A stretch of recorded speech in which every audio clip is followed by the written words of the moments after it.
Point number 1، اسلام میں جو کچھ بھی احکامات آئے ہیں، نبی صلی اللہ علیہ وسلم کی زندگی کا جو مرحلہ 23 سال کا تھا، اس 23 سال میں وقتاً فوقتاً احکامات آئے ہیں.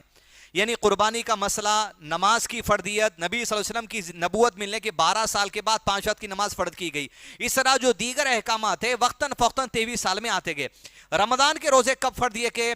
پوائنٹ نمبر 1، 2 ہجری میں رمضان کے روزے فرض کیے گئے اس امت پر. یعنی آپ صلی اللہ علیہ وسلم مکے سے ہجرت کر کے جب مدینہ چلے گئے تھے، مدینی زندگی کا دوسرا سال چل رہا تھا، تب رمضان کے روزے آپ صلی اللہ علیہ وسلم پر فرض دیے گئے. اعوذ باللہ من الشیطان الرجیم، بسم اللہ الرحمن الرحیم. یا ایھا الذین آمنوا کتب علیکم الصیام کما کتب علی الذین من قبلکم لعلکم تتقون. اے لوگو جو ایمان لائے ہو، تم پر روزے رکھنا فرض کر دیا گیا ہے جس طرح تم سے پہلے کے لوگوں پر روزے رکھنا فرض کر دیا گیا تھا. یہ آیت نازل ہونے کے بعد رمضان کے روزے فرض کر دیے گئے. فرض کب کیے گئے؟